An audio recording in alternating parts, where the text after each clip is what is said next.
What if Luffy and Loki fused to defeat Aimu in the final battle? Act 1, The Broken Throne. The sky over Mary Geo's had never been the color of rust before. Sengoku noticed it first, and he said nothing, because there was nothing to say that would not sound like fear. The clouds above the Holy Land, the place no storm was permitted to touch, had curdled into a deep, arterial red, and beneath them the 5 towers of the empty throne trembled like reeds in a wind no one could feel. Aimu sat where Aimu always sat. Alone. Unseen. The single figure the world had agreed did not exist, propped on a chair built from the bones of a kingdom the world had agreed never existed either. For 800 years the arrangement had held. History did not remember what Aimu did not permit it to remember, and the world turned in ignorance of the hand that turned it. That arrangement was about to end, though Aimu did not yet know it, because a mile above the throne room, tearing a hole through a sky that was not supposed to allow holes, 2 men who should never have met were falling toward each other at the same terminal velocity, screaming 2 entirely different battle cries. Shishishishi, this is amazing. This is not amazing, this is a catastrophic breach of. They collided. It should have killed them both.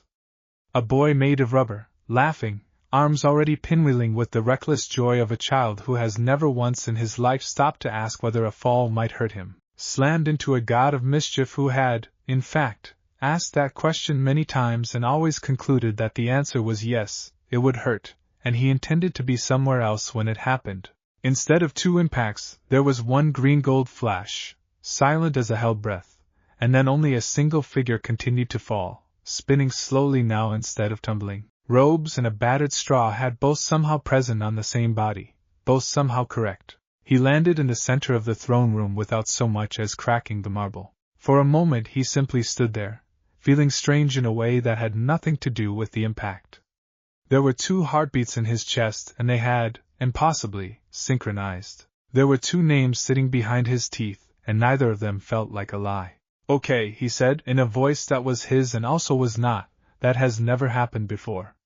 3 days earlier, none of this had seemed possible, because 3 days earlier Monkey D. Luffy had been standing on the deck of the Thousand Sunny arguing with the Sea King about right-of-way, and Loki, god of mischief, once and future king of nothing in particular, had been standing in a burnt-out throne room on a planet called Asgard that no longer had one, doing what he always did when a throne room burned down around him, taking inventory of what, precisely, had survived, and whether any of it could be stolen. Neither of them had heard of Aimu.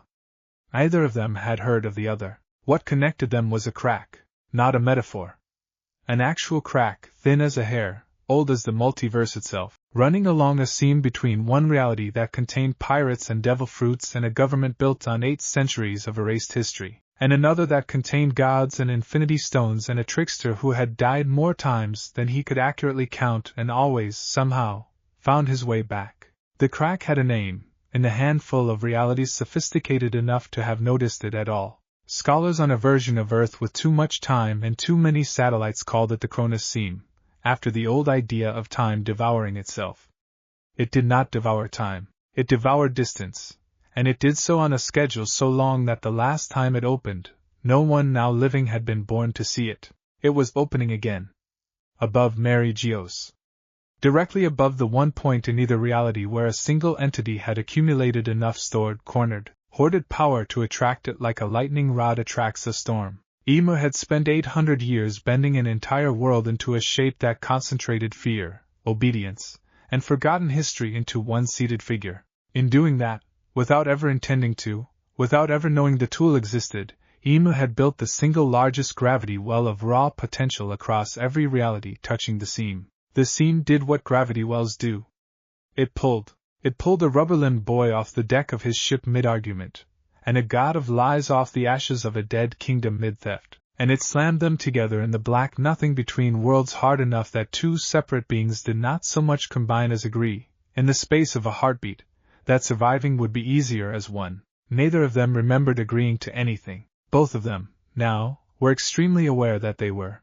Let's establish some things, said the figure standing in the throne room, and his voice kept sliding between 2 registers, a bright open warmth and a low, dry, faintly amused undertone, the way a radio slides between 2 stations when you turn the dial too slowly. 1. I appear to be sharing a body. 2. I have opinions about this that I have not finished having. 3. You are wasting time, said the dry undertone, except it was not coming from his own throat this time. It was coming from somewhere behind his sternum, and it startled him so badly he actually flinched. I heard that in my head, said the warm voice, equally startled, equally internal. You are going to keep hearing it, the dry voice said, unbothered, because apparently we are stuck being one person for the immediate future, and I would rather you hear my objections than act without them. My name, for whichever part of you is currently doing the talking, is Loki. I'm Luffy, said the mouth they now shared out loud, because it had not yet occurred to him that speaking silently inside his own skull was an option. Nice to meet you. This is really weird. Are you a devil fruit user? Did I eat you? I am a god, and no, you did not eat me, though I confess the day is young. Before Luffy, or Loki, or the increasingly complicated question of who exactly was standing in the throne room, could pursue that thought any further, the room itself answered a question neither of them had asked. Every candle in the chamber, and there were hundreds, guttered out at once. In the sudden gray half-light, the small figure on the great chair moved for the first time. Not stood. Not spoke. Simply turned its head, slow as a tide, toward the two beings wearing one body, and even from across the enormous room the weight of that attention landed like a hand closing around the throat. Ah, said Loki, and for the first time since the fusion, the wry humor drained entirely out of his internal voice. There it is. There is the thing that pulled us here. Luffy felt it too, in the part of him that was still entirely, uncomplicatedly Luffy. The part that had punched sea kings and celestial dragons and a warlord made of magma and had never once, in all of that, felt his stomach drop the way it dropped now. That's a lot of pressure for one little guy, Luffy said, and he was proud, distantly, that his voice did not shake, even though everything else about him wanted to. That little guy, Loki said, has been sitting on the true history of an entire world for 8 centuries. I do not know this place. I do not know its wars or its gods or its politics, but I know power when I am standing in the same room as it, and I am telling you, Luffy, that is more raw, hoarded, compounded dread than I have felt since I stood in front of Thanos wearing a smile I did not feel. Never heard of him. You will wish you hadn't heard of this one either, before the day is through. Aima's voice, when it came, did not seem to move through the air so much as arrive directly inside the skull, cold and precise and entirely without inflection, as if a great deal of effort had once been spent on sounding human, and the effort had long since been abandoned as unnecessary. 2 voices, Ima said. 2 names. 2 hearts beating as one. I have read every history that was ever permitted to exist, and several thousand that were not. I have never read of this. Congrats, Luffy said, grinning, because he had discovered a long time ago that grinning at terrifying things was usually the fastest way to make them underestimate him. I'm Luffy. This guy's Loki. We're gonna kick your butt now, so you know. Heads up. Something in the room laughed. It took a moment to realize the laugh had come from Imu, because it did not sound like amusement so much as the recording of amusement, played back through a machine that had forgotten what the emotion was for. You believe you were sent here to oppose me, Ima said. You were not sent. You fell. There is a difference, though I do not expect a child to understand it. Gravity does not care what it pulls down, it only pulls. He's stalling, Loki said, quiet and quick, inside their shared mind. Or gathering himself. Possibly both. Whatever he is, he did not expect us, and that is the single most useful piece of information in this entire room. An enemy who has planned for everything has not planned for the thing that just fell out of the sky. So we hit him now? Luffy asked, and it was not really a question, it was a countdown. We hit him now, Loki agreed, and for once there was no irony in it at all. Luffy, both of them, one of them, the strange new singular plural that they now were, moved. What happened next did not look like a fight so much as an argument between 2 different definitions of what was possible. Luffy's half of their shared instinct threw a fist that stretched the length of the throne room, gathering the terrible momentum of a body that did not believe in the ordinary rules of distance. Loki's half of their shared instinct did something no rubber-limbed pirate had ever managed before. It made that fist duplicate. 3 afterimages peeling off the real strike and slamming forward a half-second apart, gold-green light trailing off each one like a comet's tail. An illusion so perfectly woven into the real attack that even the arm throwing the punches could not have said with total confidence which one would actually connect. Ima did not dodge. Ima did not need to. A wall of dull gray light rose between the throne and the incoming fists, not so much a shield as a fact, an assertion that this was simply not a place where the fists were going to arrive. And all 4 of them, the real strike and its 3 illusions, struck it and stopped, absolutely dead, as if they had hit the edge of the world. The recoil should have snapped an ordinary arm at the shoulder. Instead it snapped backward through their shared body like a whip crack, and Luffy, because it was Luffy's body taking that particular abuse, rubber or not, skidded backward across the marble floor, boots tearing 2 long black scars into stone that had never once been marked in 800 years. That, Loki said, with the strained calm of someone doing rapid math under pressure, was not a shield. Shields have edges. That did not have an edge. That was closer to a law, a rule about what this room is allowed to contain. Then we changed the rule, Luffy said, already grinning again, already back on his feet, and something about the sheer, uncomplicated confidence of that sentence made even Loki, several thousand years old, veteran of wars against beings who ate stars for breakfast, feel something he had not expected to feel today, which was hope. I have spent my whole existence being the smartest person in every room I have ever stood in, Loki thought, private, almost gentle, in the small space of their shared mind where Luffy could not quite hear him. And it has never once been enough, on its own, to win. Perhaps this time it will not have to be alone, out loud, and out loud meant something different now, meant a voice with 2 harmonics layered over each other. He said, then let's see how many rules he actually has. Ima's head tilted, a fraction of a degree, the closest thing to genuine interest either of them had seen the figure display. 2 minds, Ima said again, softly, almost to itself. 2 wills, refusing to divide. That is not power. That is defiance of the most basic architecture of how power is supposed to work. A pause, long enough to feel deliberate. I have erased architectures before. It is, in fact, my only true skill. Big talk, Luffy said, for a guy who's still just sitting down. For the first time since either of them had arrived, Ima stood. The chamber did not merely darken. It seemed, for one impossible instant, to forget it had ever been lit at all. The red sky beyond the high windows bleeding inward until the whole enormous room was drenched in the color of an old wound, and somewhere far below, past floors and dungeons and the long dark throat of Mary Geo's foundations, something enormous stirred in its sleep and, for the first time in 8 centuries, considered waking up. Well, Loki said, and despite everything, despite the impossible gravity pressing down on the room, despite the very real chance that they were both about to die together in a body they had shared for less than 10 minutes, there was a thin, sharp thread of genuine delight running under his words. I did want a challenge. Shishishi, said Luffy, and cracked his knuckles, and the 2 of them, 1 body, 2 hearts beating in a rhythm they had not chosen and could not now unlearn, walked forward to meet a god who had ruled the world from the shadows for 800 years and had never once, in all that time, had to actually stand up and fight for it. That was about to change, later, and there would be a later, though either of them could have said with certainty in that moment that there would be.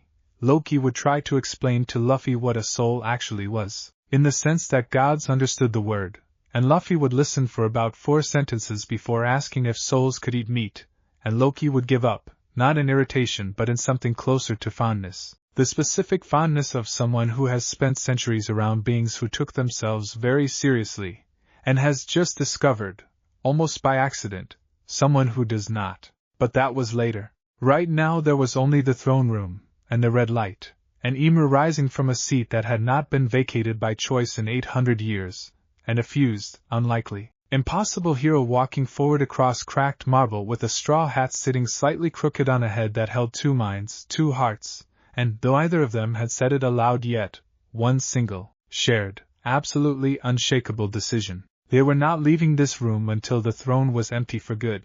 The first real blow of the war for the world's true history had not yet been struck. But the silence before it, thick and red and ancient, had already begun to break. Somewhere below the throne room, chains that had held for 800 years groaned, once, in the dark. Amos smiled, an expression so unfamiliar to that face that the muscles seemed almost uncertain how to hold it, and said, in a voice gone suddenly, terribly quiet, "Let us begin properly, then." And the throne room of Mary Geos, which had stood untouched and unchallenged since before any living sailor's grandfather had been born, finally, after 800 years, felt the floor beneath it start to shake. The shaking did not come from Ema. It came from below, from the deep dark foundations of the Holy Land, where something enormous had been sleeping under 8 centuries of silence, and had just, for the first time, opened its eyes. Ema did not turn to look. Ema did not need to. "You feel that," Ema said, and it was not a question. "Good. It will save time explaining." "I do not like things that wake up on cue," Loki said tight and fast, inside their shared mind. "Whatever that is, it has been waiting for permission, and permission has just been given." "Then let's not give him time to use it," Luffy said and moved. He came in low this time, no grand telegraphed haymaker, just a sudden collapsing burst of speed that closed the length of the throne room in under a second. Gear's second heat rolling off his skin in visible waves, steam hissing where sweat met the air.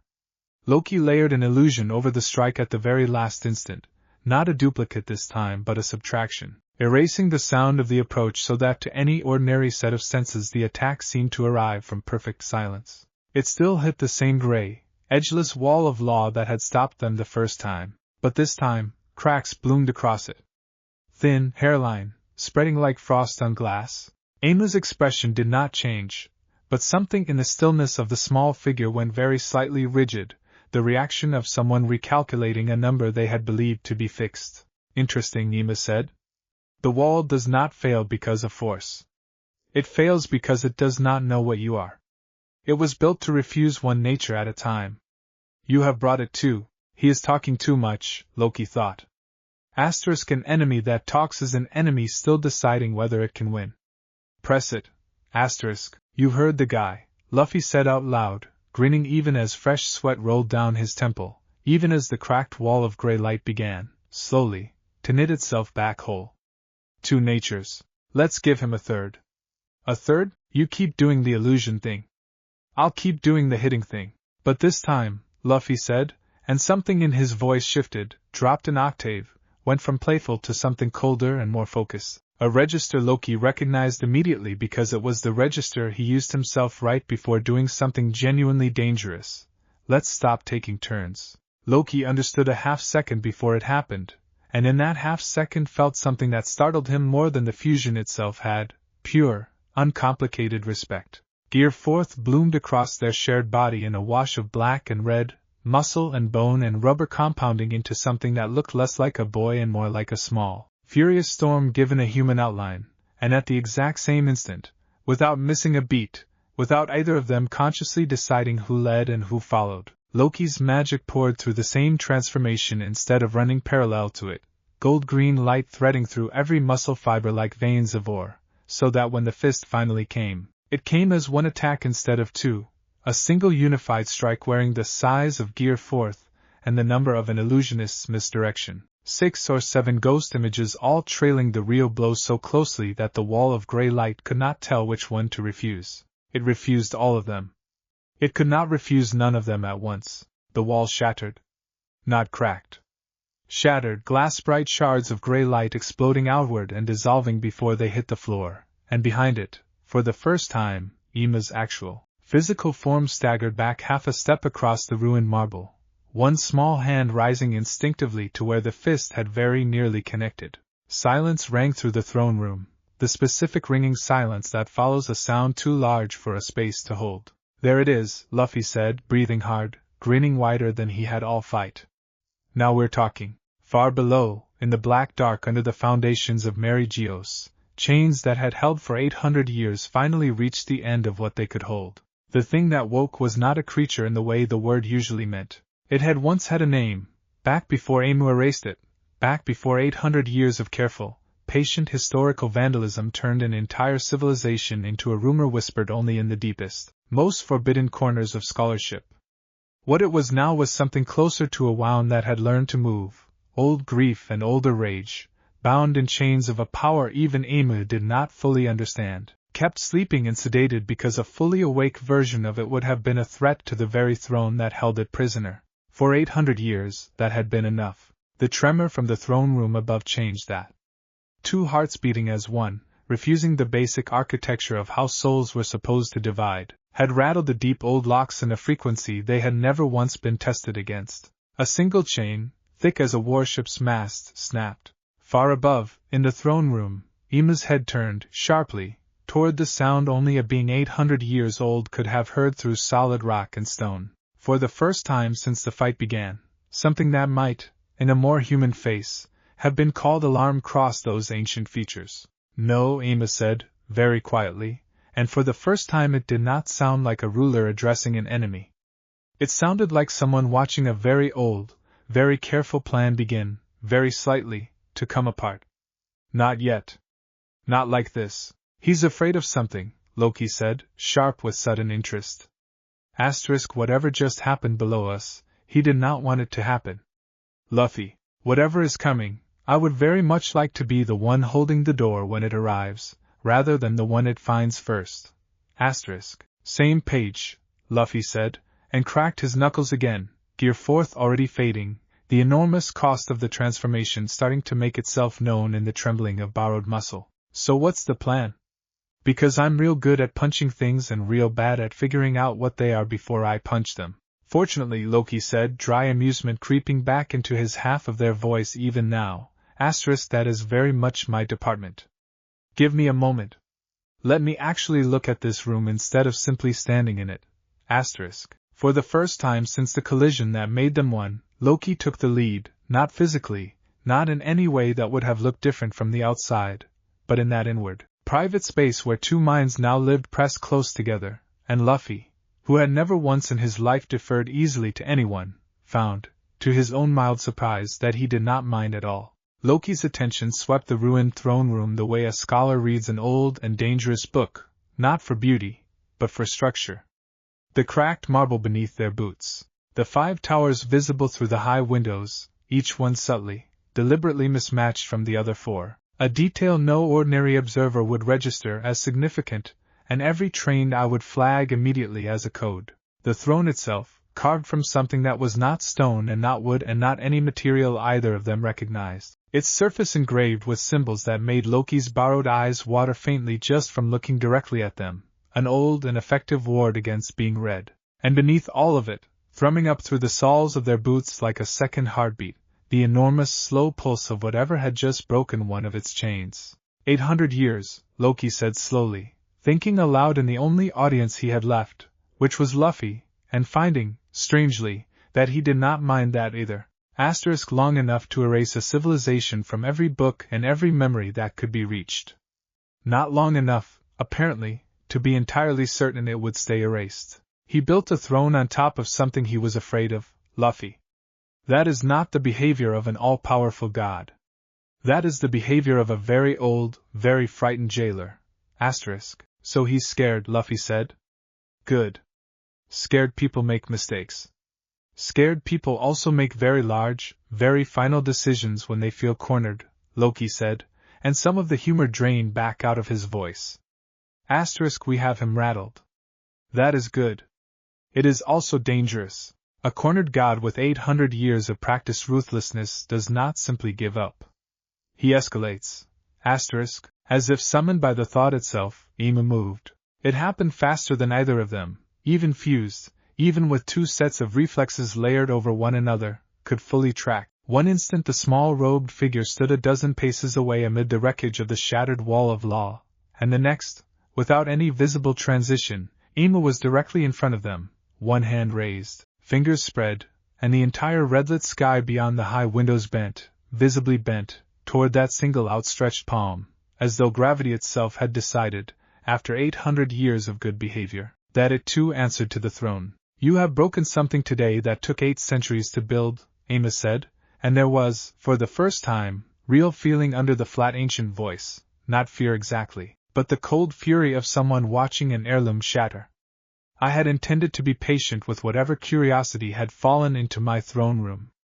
That patience is now spent. Down, Loki screamed, not out loud, but with a force that yanked their shared bodies sideways and low a full half-second before conscious thought could have managed it, and it was that half-second, and only that half-second, that saved them, because where they had been standing the air itself simply ceased, a perfect sphere of nothing, no light, no sound, no marble, punched clean through the floor of the throne room and continuing, as far as either of them could tell, all the way down. They hit the ground hard, rolled, came up already moving, because stopping, in that moment, meant dying. Okay, Luffy said, breathless, staring at the perfectly smooth, perfectly black hole where a section of the throne room floor used to be. That one I did not like. Neither did I, Loki admitted, and for once there was no wit in it at all, only the plain, unadorned truth of a very old, very experienced survivor recognizing, clearly, that he had just watched something erase a piece of reality the way a man might erase a pencil mark. Luffy. I need you to hear this and not argue with me for once in your life. That was not an attack, that was a demonstration.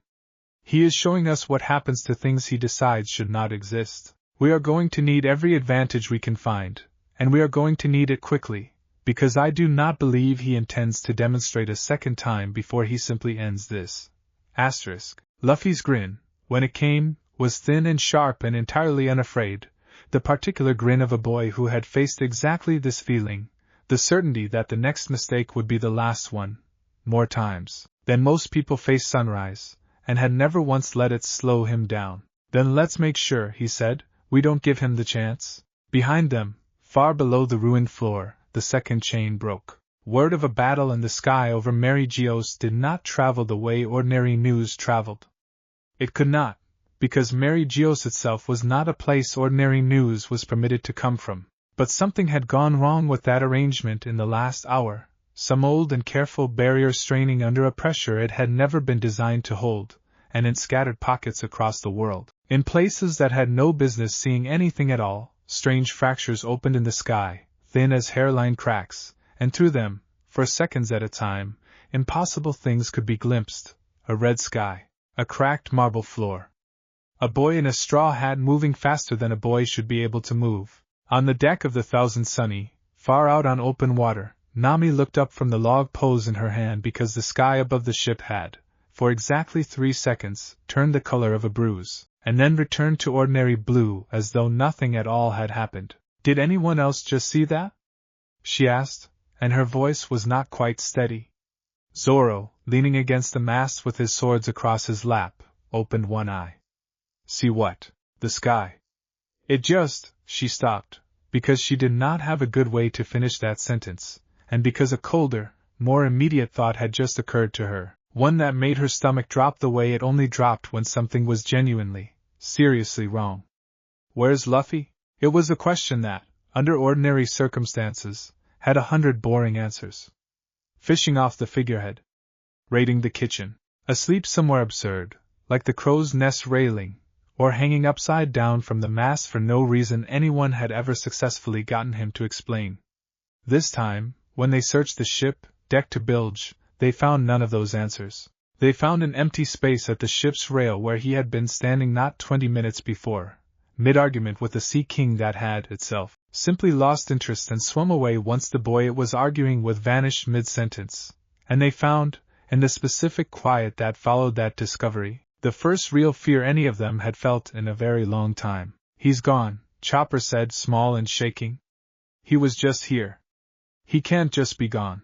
Robin, who had lived a life built almost entirely out of things that were not supposed to be possible, said nothing at first, only stood very still at the rail, looking up at a sky that had gone back to being ordinary and blue and gave no answers at all. Something opened, she said finally, quiet, more to herself than to the crew. Something very old. I have read of doors like that. I never expected to see one used. Used for what?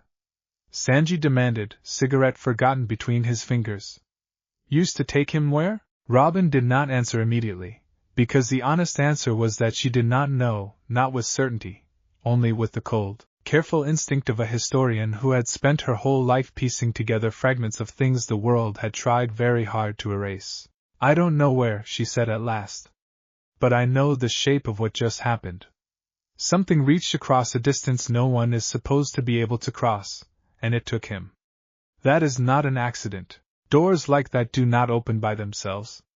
Something on the other side wanted him badly enough to bend a law that has held since before recorded history. The crew stood on the deck of the Thousand Sunny in a silence that had nothing peaceful in it at all, every one of them staring up at a sky that refused to give back the friend it had, somehow, impossibly, swallowed whole, and far away, farther than any log pose could ever have pointed, that friend was standing in a ruined throne room, sharing a single set of lungs with a god of mischief neither of them had chosen, fighting for a world he did not yet fully understand was worth saving. He did not know his crew was looking for him. He would not have stopped fighting even if he had known that, more than the rubber body or the endless hunger or the straw hat that never quite left his head no matter how many times the world tried to take it, was the truest thing about Monkey D. Luffy, and it was, Loki was beginning to realize, shared now, whether he liked it or not, with him. I have fought beside gods, Loki thought, quiet, private, in the narrow space behind their shared ribs, as Imu's shadow lengthened again across the cracked marble and the third chain, somewhere far below, groaned under a strain it would not hold much longer. I have fought beside kings, and monsters, and once, memorably, myself. I have never fought beside anyone who simply refused, on principle, to consider losing. You say something? Luffy asked, out loud, already crouching, already reading the shift in Imu's stance the way a fighter reads weather. I said, Loki told him, and meant it more than he had meant almost anything in centuries, that I am glad, of all the beings across all the worlds this cursed little rift could have thrown me into, that it threw me into you. Luffy's grin did not falter. If anything, it widened. Shishishi. Save it for after we win, he said. Right now, I think that guy's about to try and kill us again. He was right. Imu's hand rose a second time, and the red sky bent, and somewhere far below the throne room, the third chain broke. The sphere of nothing came faster this time, and there was no half-second of warning, only Loki's raw instinct screaming a direction and Luffy's body already obeying before the thought had finished forming. A full-body twist that should have been impossible for anything not made of rubber and was, even for rubber, uncomfortably close. The void punched through a support column behind them instead. The column did not crumble. It simply was not there anymore, top half hanging for one impossible frozen instant in defiance of gravity before it, too, understood the rules had changed, and dropped, and shattered against the floor in a hail of white stone dust. That thing doesn't miss by accident, Luffy said, coughing dust out of his throat, rolling back up onto his feet with the loose, economical motion of someone who had been knocked down more times than he could count and had stopped, a long time ago, being afraid of the ground. It's aiming. He's getting our timing. He is a god who has watched every war in this world's history from a chair, Loki said grimly. He does not need 800 years of swordsmanship to read two bodies moving as one. He only needs to watch us make the same mistake twice. Then we won't make the same mistake twice. Good philosophy. Appalling plan. What, precisely, is the different mistake we intend to make instead? Luffy did not answer with words. He answered by doing something that made even Loki, several millennia old and difficult to startle, feel a genuine jolt of alarm. He stopped moving, not frozen, not hesitating. Simply planted both feet on the cracked marble, squared his shoulders toward Imu's raised hand, and did not dodge. Luffy, trust me, Luffy said, quiet, and there was something in his voice that Loki had not heard from him yet, something under the constant good humor, a hard, calm certainty that felt older than a 17-year-old boy had any right to sound. I've done this before. Bigger guys than him. You gotta know when moving is the trick and when standing still is the trick. The void bloomed from Imu's palm a second time, a perfect black sphere screaming toward their chest at a speed that should not have been survivable by anything, and in the half-instant before it would have struck, Luffy's arm, already stretched impossibly thin and impossibly far behind him, coiled tight as a loaded spring during the single second Loki had mistaken for stillness, snapped forward. Gomu Gomu no Red Hawk met a hole in reality head-on. The collision did not produce sound so much as the absence of it, a silence so total and so violent that every intact window in the throne room shattered outward at once, and for one impossible heartbeat the void sphere hung suspended, straining, a black hole in the world pushing against the fist wreathed in flame, either one able to fully consume the other. Then the void sphere collapsed in on itself and vanished with a sound like a held breath finally released, and Luffy's fist, smoking, trembling, kept traveling, unstoppable now that it had nothing left in its path to stop it, and struck Emu square in the chest. The god of the empty throne did not merely stagger this time. Emu was thrown bodily backward, robes snapping like a sail in a gale, and slammed into the great chair hard enough to crack one of its ancient armrests clean through, and for one long, ringing moment, the entire throne room held its breath. Emu did not stay down. Of course Emu did not stay down. Loki had known, even as the blow landed, that a being who had ruled unopposed for 800 years did not simply lose because of one good hit, however satisfying that hit had felt. But there was, in the slow, deliberate way the small-robed figure rose from the ruined chair, something that had not been there before. A stiffness, a very faint, very human hitch in the breath. "You bleed," Luffy said, and it was not a question, and there was no cruelty in it, only the plain, flat observation of a fighter who had just learned something important about his opponent. Emu did not answer immediately. One pale hand rose, touched the corner of a mouth that had, indeed, split, and came away with a single dark drop that looked, in the red light, almost black. "It has been a very long time," Amos said quietly, "since anything managed that." Good, Loki thought fiercely, and did not bother to keep the thought private this time, letting it spill warm and fierce into the shared space between them, because he wanted Luffy to feel it as clearly as he felt it himself. Good.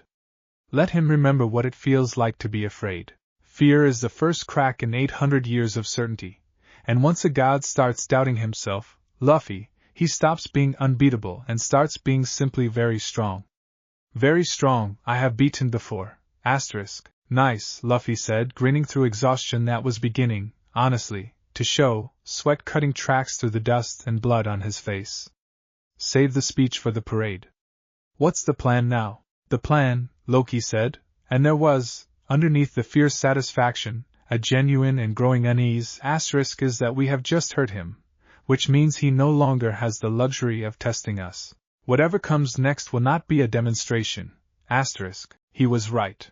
Amos straightened fully, and the wound at the corner of the ancient mouth was already, visibly, closing. The price of that single good hit already being erased the way everything else about this world's true history had been erased, quietly, efficiently, as though it had never happened at all. I dislike repeating myself, Amos said, voice gone flat and cold again, all trace of the earlier almost human fury smoothed away, replaced by something far more frightening, calm, absolute calm, the calm of a being who had decided a matter and did not intend to revisit the decision. You have cost me a demonstration of restraint I did not owe you in the first place. I will not make that error twice. Both hands rose this time, not one. The entire throne room seemed to lean toward that gesture, the cracked marble floor, the shattered windows, even the red light of the sky beyond seeming to gather and thin and pour toward the small robed figure standing amid the wreckage of an unbroken throne, until the air itself hummed with a pressure that made Luffy's teeth ache and Loki's borrowed lungs burn just from breathing it. That is not a hole in reality, Loki said, and for the first time in the fight, for the first time perhaps in centuries, real fear threaded cold and sharp through his voice. That is bigger. That is not aimed at us specifically. Luffy, I believe he intends to simply remove this entire room, and everyone standing in it, from having ever existed. Can you stop that? I do not know. I have never tried to stop a god from erasing history before. I have caused a great deal of history that probably should have been erased, but that is a different skill entirely. Then let's find out together, Luffy said, and despite the sweat and the blood and the trembling exhaustion beginning to show in every line of their shared body, his grin did not waver, not even slightly, and Loki, watching that grin from the strange intimate closeness of a shared mind, understood in that instant something he had not fully understood before, that this boy's refusal to accept an ending was not naivety.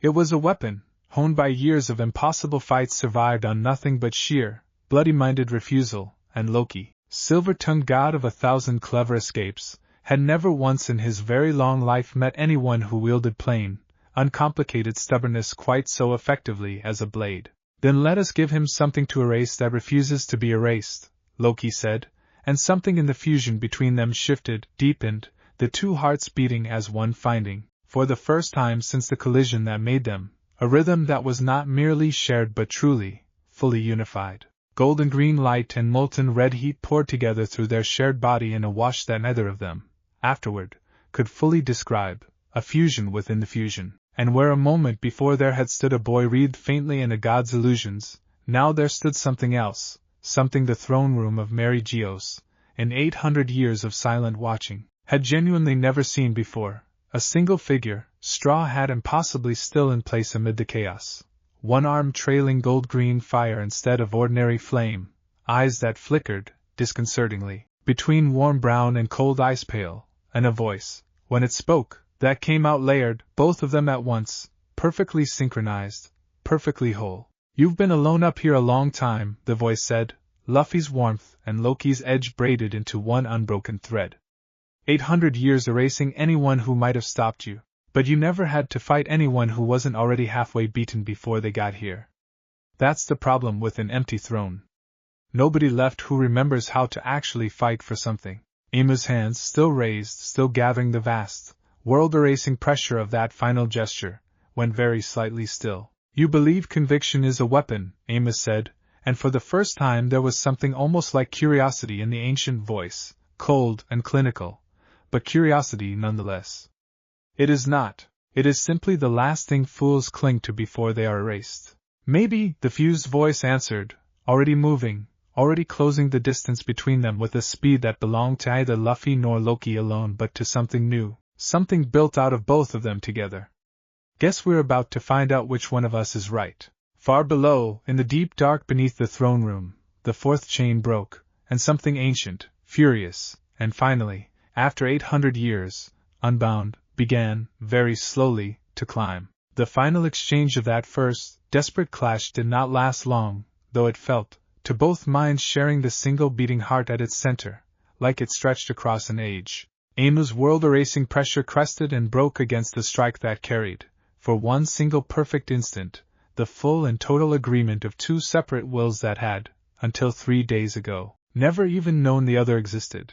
And something in that collision, not the raw power alone, though there was plenty of that, but the sheer unlikely fact of it, the impossibility of two such different beings choosing freely to want the exact same thing at the exact same moment, did something that 800 years of careful, patient, absolute rule had never once had to withstand. It found a crack it could not immediately close. The throne itself, ancient beyond any calendar either of them could have named, split down its center with a sound like the world itself groaning, and the pressure Imu had gathered, denied its intended target, tore backward instead, rupturing outward through the ruined ceiling of the throne room in a column of pale fire that turned the red sky. For one blinding instant, the white of an old scar finally torn open. When the light faded, Imu was on one knee amid the wreckage of a throne 8 centuries unbroken, breathing hard, robes scorched, and for the first time, genuinely, visibly afraid. Impossible, Amos said, and the word came out smaller than anything the ancient voice had said yet, smaller than a god's voice should ever sound. No one fights beside anyone. No one has ever wanted the same ending badly enough to make two wills into one. That is not how power works. That is not how it has ever worked. Maybe you've just been ruling too long to remember, the fused voice answered, standing amid the ruin of the throne room, straw hat crooked, breath ragged, gold-green fire guttering low but not out along one trembling arm. What it looks like when two people actually decide to want the same thing. Imu did not answer. Perhaps could not. Far below, the fifth and final chain broke, and the ancient thing bound beneath Mary Geos for 800 years finally, after all that patient waiting, all that careful sedation, all that 8 centuries of engineered silence, reached the surface, and the floor of the throne room, already cracked and ruined and scorched, began, slowly, terribly, to open. Luffy felt Loki's alarm spike sharp and sudden through their shared mind a half-second before he understood why, and then the marble beneath their boots gave way entirely, and the two of them, one body, two hearts, plummeted down into a darkness neither of them had chosen and neither of them, in that first disorienting instant of falling, could see the bottom of. Above them, receding fast. Aima's voice followed them down into the dark, and for the very first time since the fight began, it did not sound like the voice of an unbeatable god at all. It sounded, unmistakably, afraid. "You have no idea," the voice called after them, thin and fading, "what you have just let loose." Then there was only darkness, and falling, and the growing, distant sound of something enormous, ancient, and furious, stirring in the black to meet them. "Well," Loki said, into the sudden ringing quiet of their shared mind, with the particular dry, unkillable humor of someone who had fallen through worse floors and lived to complain about it afterward. "I did say I wanted a challenge." "Shishishi," Luffy said, weakly, even now, even falling through the dark towards something neither of them could yet name, and somewhere below them in that darkness, two golden, ancient eyes opened, and fixed, with terrible attention, on the sound of his laughter. The fall lasted longer than either of them expected, long enough that Loki, who had fallen through more collapsing worlds than he cared to count, found himself doing something he rarely bothered with anymore, counting seconds, out of pure old habit, trying to guess how far down the bottom might be before it arrived to answer the question for him. He did not get the chance to finish counting. The darkness around them changed texture before it changed anything else, the plain empty black of a hole in the world giving way, gradually, to something with shape and weight, walls of old stone sliding past too fast to read, until at last their fall softened, not stopped, softened, caught by something that felt, disorientingly, like a cushion of pressure rather than any solid surface, and they came to rest, gently, absurdly gently given everything that had just happened above them, on a floor that was not marble at all, but a smooth expanse of black rock, warm underfoot, faintly luminous with a slow, pulsing light like a heartbeat rendered visible. "Okay," Luffy said, climbing to his feet, looking around at a chamber so vast that its ceiling vanished upward into darkness their eyes could not follow. "That was a way nicer landing than I expected." "Do not relax," Loki said immediately, sharp and urgent. Something caught us on purpose. Things that catch you gently are rarely being kind. He was right. From the far end of the vast chamber, out of shadow so deep it seemed to swallow the pulsing black light rather than simply sit within it, something moved. Not quickly. Not aggressively, not yet.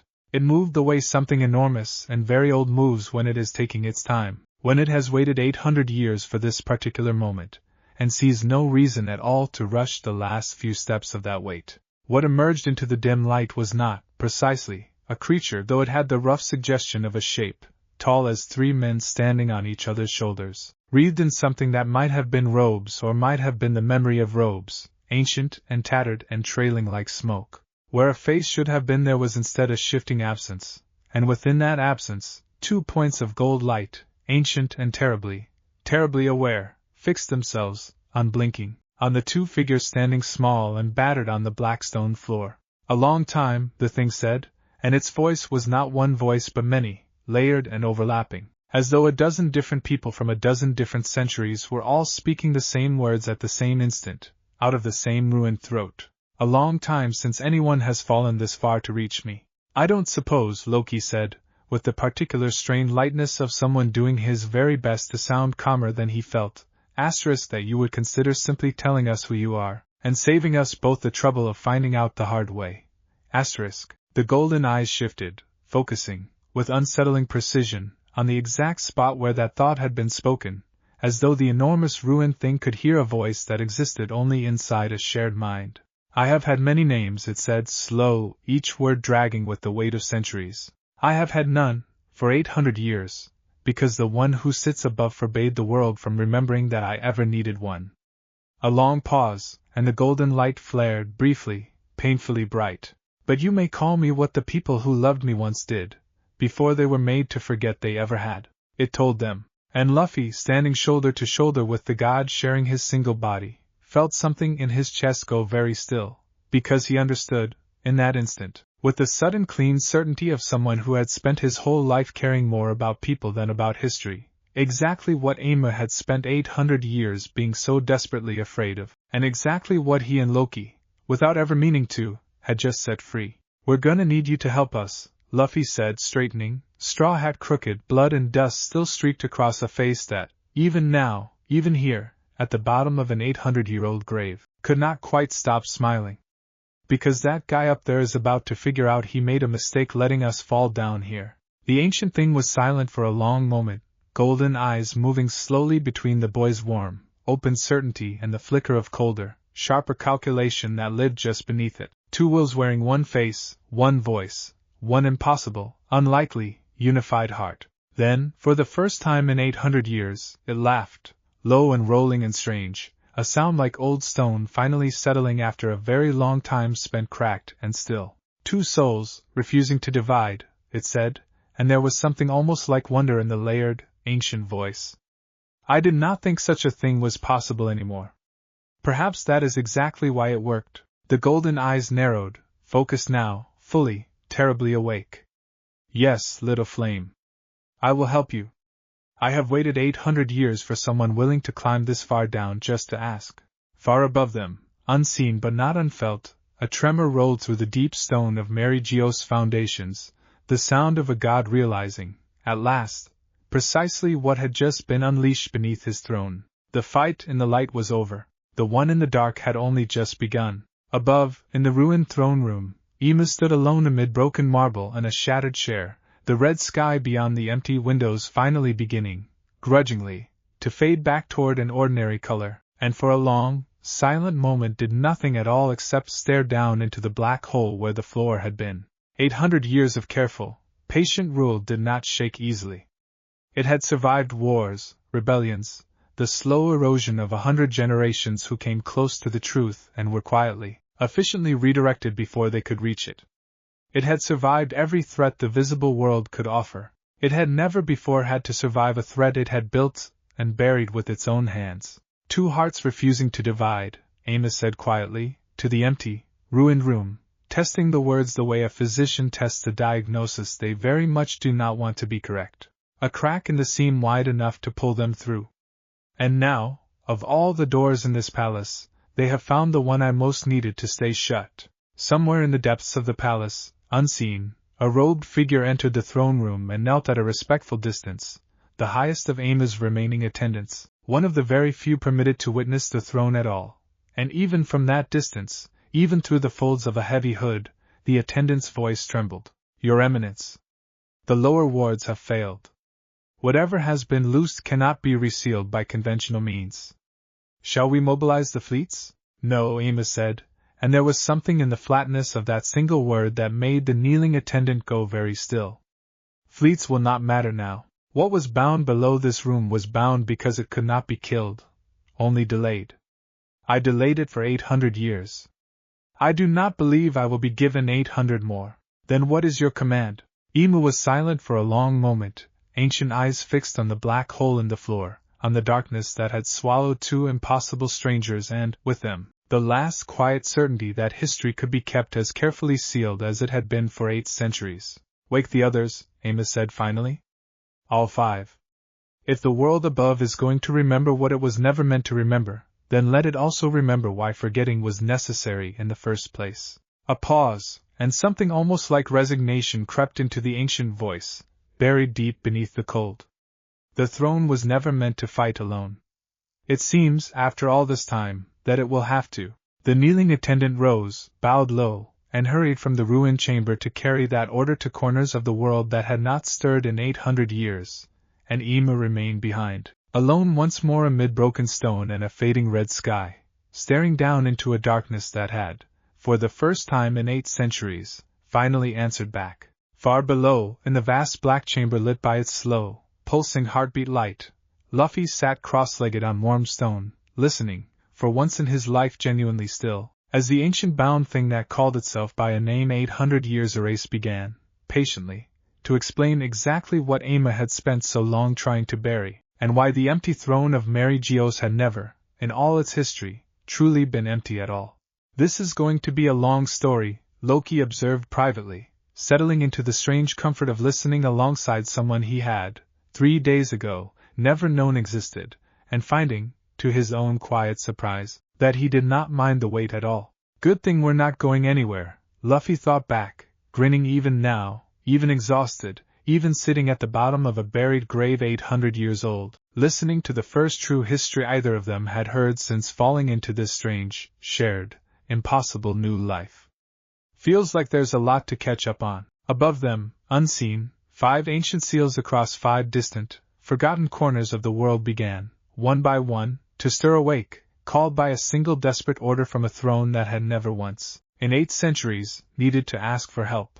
The final battle for the world's true history had only just begun, and neither the fused boy sitting quietly in the dark, nor the trickster god sharing his single beating heart, nor the vast ancient thing patiently telling them both a story 800 years silenced, yet understood how far that battle was about to spread, or how many old buried truths still waited, deeper down, to finally see the light.